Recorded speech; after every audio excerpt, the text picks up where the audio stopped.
Bon, salut et bienvenue dans un nouveau épisode du podcast Je suis comme ça. Je suis content que vous soyez là. Aujourd'hui, je fais un peu spécial en mon foyer parce que ça aussi, ça se passe pas tout seul. Il faut bien quelqu'un qui le fasse. Et ben, c'est moi.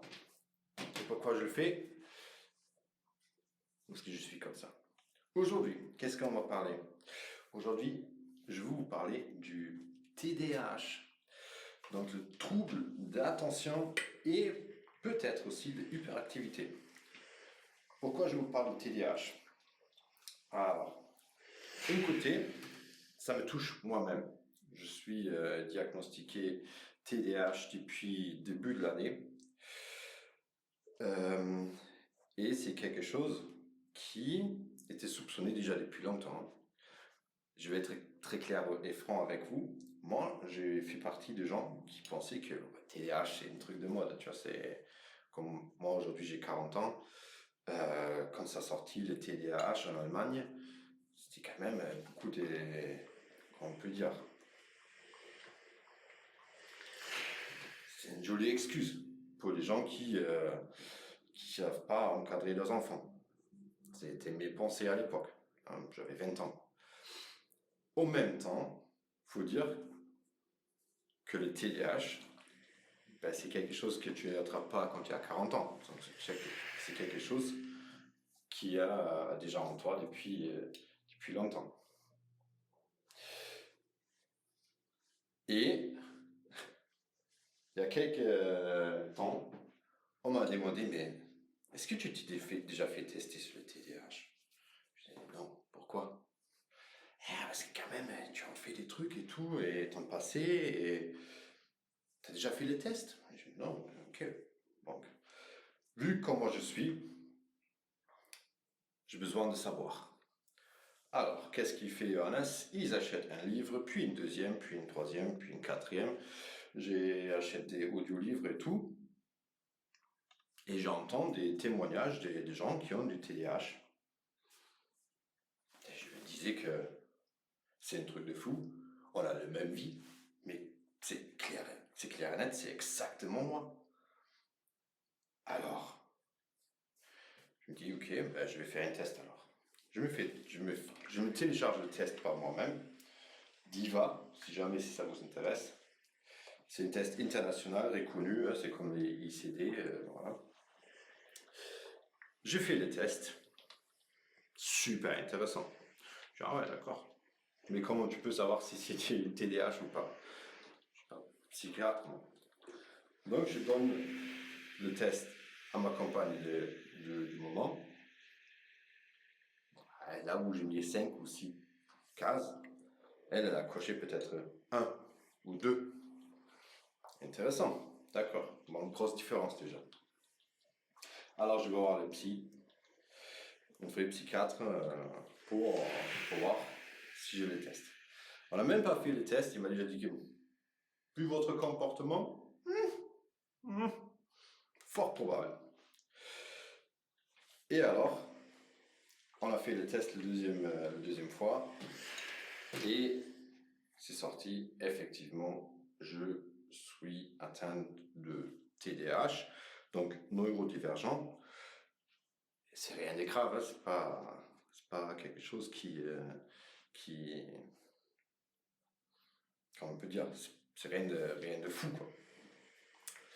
Bien au contraire, c'est juste notre cerveau qui fonctionne un peu différemment. Donc si jamais vous êtes TDAH et vous le connaissez, peut-être vous pouvez marquer dans le commentaire, quel est l'impact de TDAH a dans votre vie. Et là, avec la diagnostic de TDAH, le truc c'est, pour moi, ça clarifie énormément de choses dans ma vie. Tu vois, c'est, comment on peut dire, il y avait toujours par exemple l'école. L'école, ça m'a fait chier d'aller à l'école. Putain, qu'est-ce que ça m'a saoulé. Oh là là, qu'est-ce que c'était chiant. Pas parce que j'ai pas aimé apprendre, c'est pas ça. Mais mes profs, ils étaient chiants. C'était tellement ennuyeux. Mais tu veux faire découvrir quelque chose, mais brûle pour ça, brûle, mec. Tu vois, si tu es là, c'est embêtant, quoi. Et donc, du coup, vu que j'étais bien à l'école en plus sans effort, je m'ennuyais. Et qu'est-ce qu'on fait quand on est ennuyé? En tout cas, moi, ben, je commence à faire du clown. Donc, je commençais à parler, je commençais à discuter avec les profs. Donc, j'ai passé au bout d'un moment plus de temps devant la porte. Et ben, ça m'a fait chier encore plus. Donc, j'ai fait d'autres trucs pour là en haut, il y a quelque chose qui se passe. Chercher la satisfaction, quoi. Voilà. Ça, c'était mon enfance et le parcours à l'école. Et là, à l'époque, il n'y avait personne qui pensait que TDAH, ça pourrait être une solution, en fait, un diagnostic. Et ça, tu le comprends, moi je l'ai compris, là, à 40 ans, que c'était beaucoup lié à ça. J'ai cherché toujours, mais qu'est-ce qui ne va pas avec moi? Pourquoi c'était si compliqué? Et pourquoi les autres, par exemple, pour faire un devoir, pour les autres, c'était si facile. Et moi, rester à table, faire les devoirs comme ça, gonfler, c'était impossible. C'est impossible. C'est quelque chose, ça me coûte énormément d'énergie. Et encore aujourd'hui. Encore aujourd'hui, c'est quelque chose qui me coûte énormément.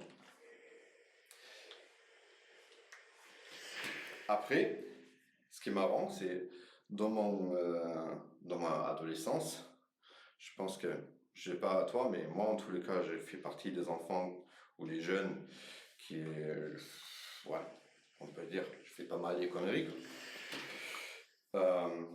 J'aurais pas à dire que j'étais une racaille, mais on peut aller dans ce sens-là. Et ce que moi, j'ai fait, ben, je commençais à consommer. Et là, très intéressant. Très intéressant. Je sais pas si vous avez déjà consommé des stupéfiants dans votre vie, mais je pense que chacun d'entre nous a son propre stupéfiant. Hein, Ernest Hemingway, il a dit un jour que pour chacun d'entre nous, il existe le whisky qui va à ton goût. Et ben, à mon avis, c'est exactement le même truc avec les stupéfiants. Et au bout d'un moment, j'ai découvert l'amphétamine. Et là, tout le monde qui a le TDAH va me dire, évidemment. Et mes potes, l'amphétamine, pour eux, c'était, ils sont partis là comme ça, tu vois. Et moi, quand j'ai tapé l'amphétamine, c'était calme. Imagine, pour les personnes qui ne sont pas neurodivergentes, pour les personnes qui n'ont pas le TDAH, imagine que peu importe ce que tu fais dans ta vie, comme là maintenant le repassage, il y a toujours quelque chose derrière. Tu as toujours une voix qui te parle, ou des chansons, et tu vas chercher de l'eau pour le faire repasser. Du coup, tu vas aller dans la cuisine. Dans la cuisine, tu es là, tu dis, ah ben tiens, l'assiette, je mets l'assiette dans la vaisselle. Tu vois le lave-vaisselle, ah, il manque le sel. Tu rajoutes le sel dans la vaisselle. Tu vois, tu fais 30 000 trucs à la fois et tu n'as rien fini. Mais c'est exactement ça. Et quand on prend un traitement, comme par exemple Ritaline, Médiclinate et tout ça, en fait, c'est tous des dérivés de l'amphétamine. Le mécanisme qui, dans notre cerveau, il fonctionne exactement pareil comme sous l'amphétamine. Et ce qui est intéressant, c'est pendant que les gens qui sont typiques, neurotypiques, donc normaux, entre guillemets, pour eux, ça leur envoie exactement ce qui, moi, mon quotidien est. Ils arrivent à faire des trucs et du coup, ils oublient de ce qu'ils voulaient dire et font autre chose. Et nous, en tant que neurodivergents, quand nous, on prend le Médiclinate, le Ritaline, l'amphétamine, peu importe, des choses comme ça, ben ça nous calme. C'est un truc de fou. Tu arrives à faire des choses un après l'autre. Et tout ce bruit qu'il y a dans ton cerveau, il se calme, il s'arrête. Et ça, c'est super agréable. Voilà, ça c'est un peu sur le TDAH, sur moi. Et là, ce que je trouve hallucinant, c'est en fait le soulagement que ça m'a fait, même, bon d'accord, mais ma jeunesse c'est passé, hein, mais mon adolescence, le temps à l'école et tout, c'est passé. Mais ça explique malgré tout pourquoi ça a été des fois si dur pour moi et pourquoi j'ai beaucoup de choses que je réussis beaucoup plus tard et avec beaucoup plus d'efforts que quelqu'un lambda aurait besoin pour passer dans ce système-là. Donc, ça c'est mon côté, mon perçu et ce que moi j'ai vécu avec le TDAH. Maintenant, le TDAH en classique. En fait, en règle générale, qu'est-ce que c'est et comment ça se présente. TDAH, trouble de attention et, ou c'est pas forcément lié, mais il peut avoir aussi la hyperactivité. Donc on peut avoir des personnes qui ont que le TDA, donc trouble d'attention, et on peut avoir des personnes avec trouble d'attention hyperactive, et une part combinée. Alors, trouble d'attention, c'est exactement ce qu'on voit souvent chez les enfants, par exemple, maintenant, encore plus, je trouve, qu'à l'époque, dans les écoles. Notre capacité de rester attentif sur une tâche pendant un certain temps. D'accord? Donc, par exemple, imaginons que tu es en train de lire un livre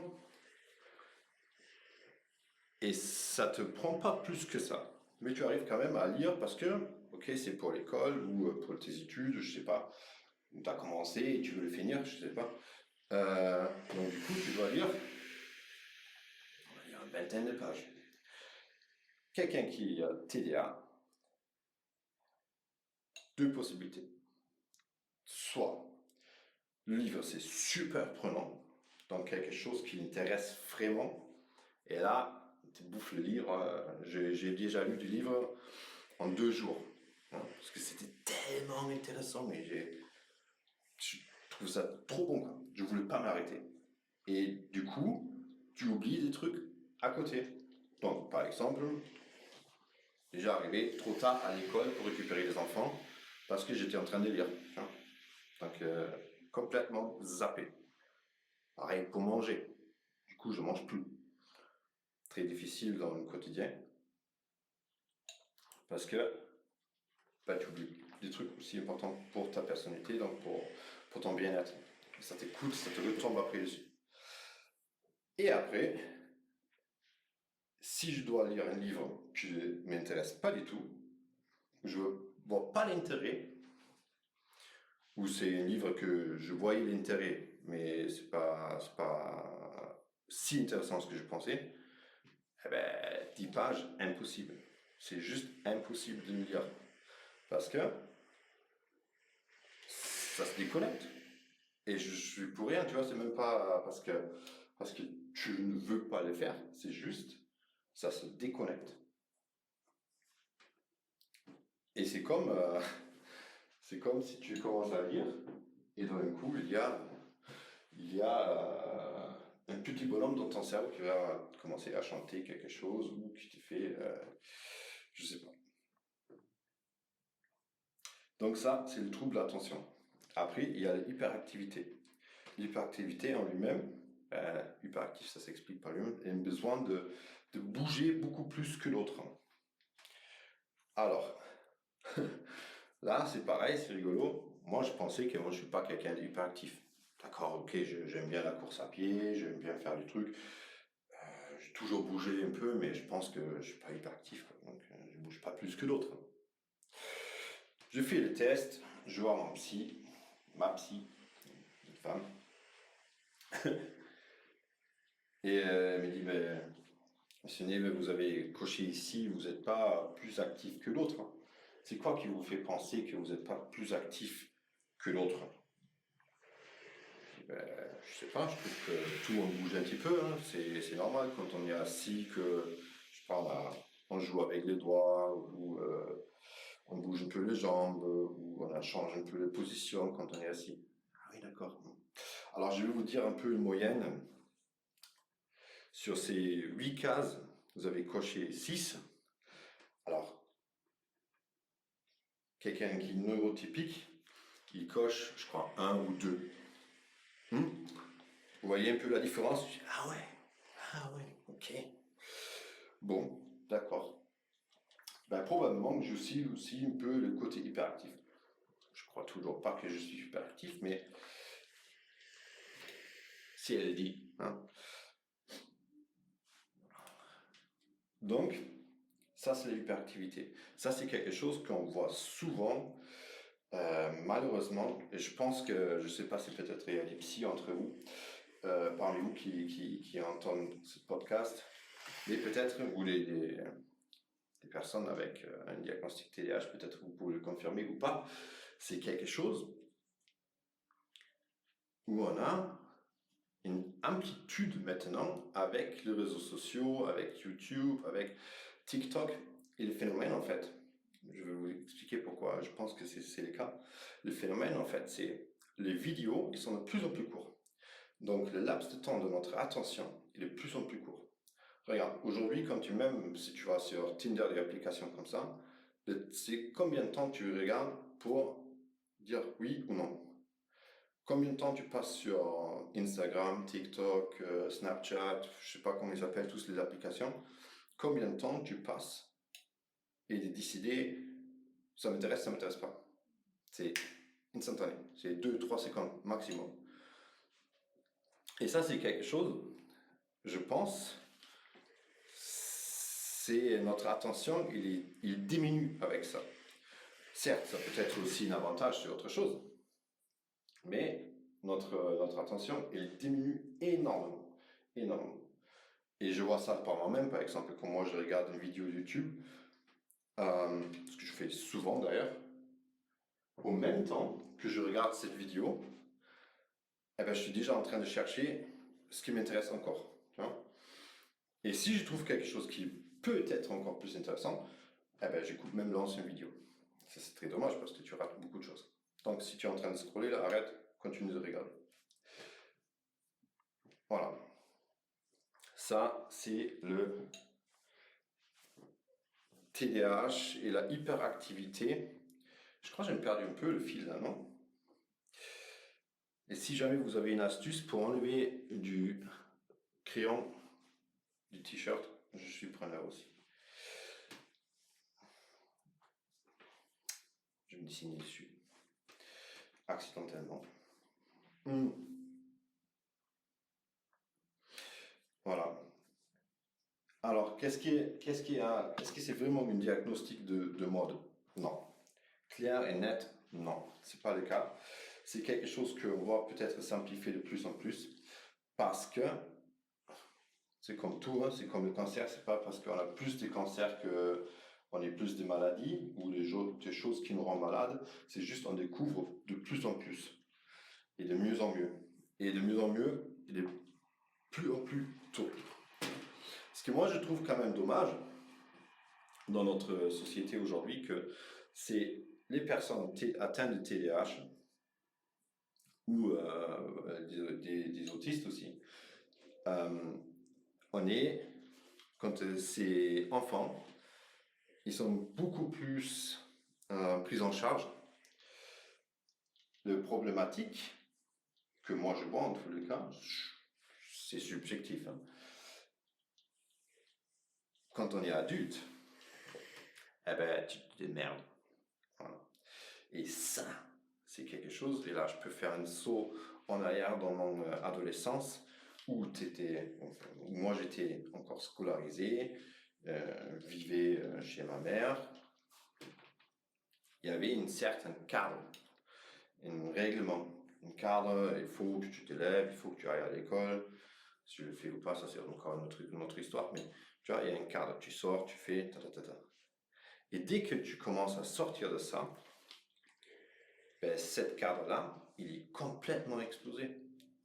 Et c'est exactement ce que j'ai vécu. C'est ma jeune âge d'adulte, on va dire de 20 à 39, non je rigole, de 20 ans à, je sais pas, 20 et quelques. C'était une vie de fêtard, mais un truc de fou. Je faisais la bringue, mais tout le long. Il n'y avait pas de cadre. Il n'y avait pas de cadre, et les cadres, s'il y avait un, ben, c'était pas respecté. Donc ça, c'est quelque chose que je trouve c'est hallucinant. En fait, de laisser tomber des adultes quand on sait qu'ils sont atteints de neurodivergence, de TDAH, et on sait qu'ils ont des difficultés de rentrer dans ce système carré dans notre société qu'on a besoin, aussi pour les gens qui sont neurotypiques. Mais quelqu'un qui a TDAH, lui, il ne rentrera pas. Et la incapacité de notre société de s'adapter aux personnes avec une neurodivergence, ça c'est quelque chose que je trouve c'est très très très dommage.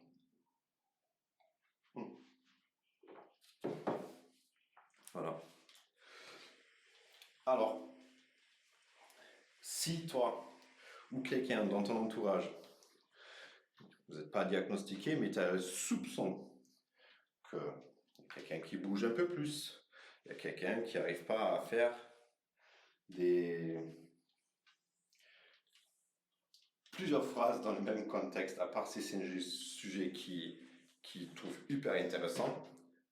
Si toi tu fais partie des gens, comme moi quand j'étais enfant, Lego par exemple, alors, je kiffe le Lego, toujours, j'en ai plus mais j'aime ça toujours. Ça c'est quelque chose, je rentre tout de suite dans un hyper focus. Malheureusement ma fille elle aime que le Playmobil, ce que j'aime pas du tout. Mais Lego, ça m'est déjà arrivé avec mon neveu. On a joué au Lego. Et au bout de moment, le petit, il était parti, moi, j'avais pas capté. Moi, j'étais là, je construisais, je déconstruisais, j'étais en train de faire les trucs et tout. Et il y a quelqu'un qui rentre dans la chambre et dit, ça y est, ça va, tu t'amuses bien? Je dis, non, non, c'est pour le petit. Ah ouais, le petit, depuis 1 heure, il est parti. Hein. Ah ouais, j'avais pas vu. Tu vois, ça, c'est des choses, par exemple, ça, c'est hyper focus, tu es vraiment dans un état de flow et tu fais ce que tu perds toute la connexion au temps, au espace, à toi-même. Donc, si jamais vous voyez quelqu'un qui est comme ça, ou toi-même que tu es comme ça, ben, fort probable que tu sois TDAH. C'est une probabilité en tous les cas. Et je te conseille fortement de faire les tests. Pas parce que c'est quelque chose, la diagnostic en lui-même va te sauver, c'est pas ça. Mais c'est une explication. Ça aide à comprendre. Et une fois compris,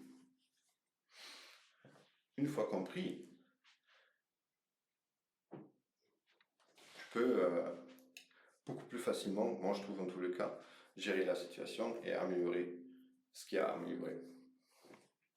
Et là, je suis sincère avec vous, je n'ai pas encore trouvé la solution parfaite. Je suis sous traitement, des fois je le prends, des fois je le prends pas, ça dépend. C'est pas encore super parfait, mais je sais par exemple faire des plannings, ça m'aide. Il faut que je m'écris, j'ai une liste là accrochée. Il faut que je me fasse une liste, qu'est-ce que je dois faire, quand. J'ai besoin encore beaucoup de soutien de l'extérieur aussi. Ça me rassure de voir quelqu'un qui est là, qui dit aussi, tiens regarde, il faut qu'on pense à ça, il faut qu'on fasse ça aussi. Ça c'est quelque chose, ça m'aide. Le traitement en lui-même, ouais, quand je le prends, c'est une grosse différence des fois à l'intérieur de mon cerveau. C'est moins stressant pour moi. Des fois aussi pour les autres. Il y a des jours où ça peut être très très fatigant pour les autres si je ne prends pas le traitement. Ma compagne, par exemple, elle a remarqué que j'ai fait énormément de bruit avec ma bouche. C'est quelque chose que moi, j'ai jamais remarqué, mais apparemment, c'est comme ça. Donc, ça, c'est quelque chose que, ouais, ça a un impact sur ça. Là, tu vois, ça, par exemple, le TDAH, là, j'ai perdu un peu le fil. Et vu que je fais ça comme ça la première fois avec le repassage, je me disais que c'est une drôle d'idée de le faire comme ça. Je ne m'avais rien marqué. Donc, là, je suis un peu perdu. Alors, du coup, je vais couper ici. Apparemment, de la population qui ont atteint de TDAH. Imaginons que ce soit un peu plus, hein, parce qu'on sait toujours les chiffres, hein, les estimations qui sont toujours un peu plus hauts, quoi, donc je dirais plutôt peut-être 10. Donc si toi tu en fais partie et tu te sens souvent fatigué par le quotidien, par la vie sociale, par le système boulot, métro, dodo, c'est peut-être une bonne idée de faire un test, de mettre un point là-dessus, de regarder un peu et voir comment tu te sens avec un test. Et je peux te dire, donc en lui-même le test, déjà ça coûte rien de le faire, parce que voir un médecin, un peu de temps, un peu d'énergie. Mais je peux te dire, si tu l'as fait et si c'est le cas et tu as un diagnostic après, il y a clair et nettement une vie avant et après le diagnostic. Ça change tout. Pour moi, en tout cas, ça a tout changé. De mieux comprendre certains comportements, de mieux être adapté à certaines situations, de savoir, ok, si je me lance là-dedans, ça va être super compliqué pour moi. Ça, c'est des choses qui ont beaucoup changé pour moi. Et pour mon environnement aussi. Voilà. Après, je ne vais pas vous parler de tout ce qu'est les médicaments et tout. Je ne suis pas comment ça s'appelle, pharmaceuticien. Ça ne me regarde pas, c'est pas mon métier. Et de toute façon, vous trouverez ça beaucoup plus facile en ligne. Vous demandez Google, va vous sortir tous les médicaments. Ce qui est intéressant aussi, c'est les garçons, ils sont beaucoup plus souvent diagnostiqués que les filles. Pourquoi c'est le cas? C'est pas parce que les garçons ils sont beaucoup plus atteints de TDAH, c'est juste les garçons. Et là, on revient un peu sur le dernier épisode de podcast. Les garçons ont tendance à exprimer différemment que les filles. Hein. Un garçon, ça peut être bruyant, un garçon, ça peut être fort, ça peut être même dans la violence. Hein, ça, c'est aussi quelque chose qui peut être problématique de personnes atteintes de TDAH. Donc, l'impulsivité. Hein. Ça peut être très cool entre toi et moi, en fait, à l'époque, hein, quand j'étais plus jeune, quand j'étais enfant. Ça marchait, je me laissais faire. Au bout d'un moment, j'ai explosé et ça pétait, quoi. Vraiment pété.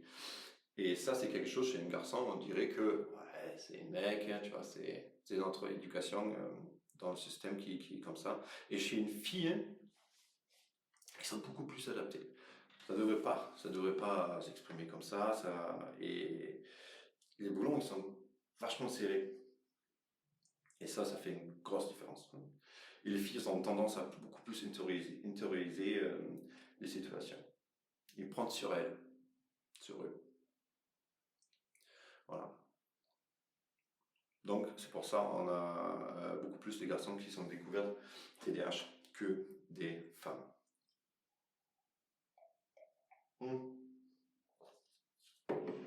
Ça n'a rien à voir avec l'inégalité. Voilà. Donc, je vous encourage fortement, si vous avez dans votre environnement, si toi, tu sens que dans l'enfance, ton quotidien à l'école, c'était dur, si tu as l'impression, ou si tu le sais, peut-être que c'est difficile pour toi de commencer et finir des tâches. Hein. Moi, c'est toute ma vie, j'en ai fait, j'ai commencé quelque chose, je trouve ça très bon, 80%, le reste, jamais. Je sais pas combien de choses j'ai commencé, des formations, des livres, n'importe quoi. 80% que je le fais, et les dernières 20% abandonné. Parce que je me prouvais, j'aurais pu le finir, et après c'est bon quoi. Mais ne pas finir quelque chose. Donc si jamais c'est le cas chez toi, si jamais tu as du mal à suivre, si jamais tu as du mal à, à rester calme aussi, ça, tu vois, ça c'est le mouvement, le resto, quand tu sois là, et tu vois des gens qui sont posés, qui ne bougent pas. Et encore une fois, c'est super subjectif. Hein. Moi, je pense que aussi, je suis quelqu'un qui peut être très, très, très calme. Je peux, mais la plupart du temps, je ne le suis pas. Je suis tout le temps en train de faire quelque chose. Donc, si c'est le cas, je veux vraiment t'encourager de faire un test, de regarder ça de plus près. Il n'y a rien de grave dedans. Faut pas avoir peur. On peut très très bien mener sa vie, même avec TDAH, même sans traitement. C'est pour chacun libre de choix de le faire après ou pas. Je suis en train de réfléchir si je ne veux pas faire adapter mon traitement, parce qu'il y a des choses qui ne me conviennent plus trop. Donc, fais-le. Tu n'es pas tout seul. Et je sais qu'en France, malgré tout, c'est pas super bien pris en charge. Donc, on sait tous que le système de santé en France, c'est pas le meilleur du monde. Hein, on est dans une crise, donc dans le système médical, mais malgré tout, on a des super médecins. Donc ça, c'est aussi quelque chose que j'aimerais souligner. Je sais qu'il y a des pays sur cette terre où c'est pas du tout le cas, hein, où c'est encore pire que ça. Certes, est-ce qu'il faut toujours comparer avec le pire? Non. Mais il y a des bons médecins, ça prend du temps. Hein. Là, j'ai pris un rendez-vous chez une neurologue parce que ça fait une semaine, j'ai une jambe qui s'est endormie. Le neurologue, le rendez-vous, c'est le 5 février. Donc, c'est dans 3 mois. C'est comme ça. C'est le plus proche, le rendez-vous le plus proche qui était libre chez tous les neurologues. C'est comme ça. Voilà. Et ça va encore. Hein. La jambe, elle fonctionne, donc il y a pire. Bon, j'ai assez bavardé. Je vais te laisser avec ce podcast. Donc, si jamais tu as le soupçon ou tu vois quelqu'un dans ton entourage où tu penses qu'il peut avoir une soupçon de TDAH, encouragez-le pour faire le test, montre-lui le podcast. Et il n'y a pas de honte.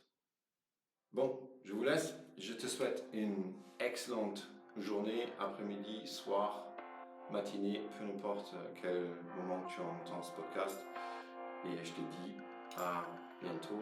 Jusque là, ciao.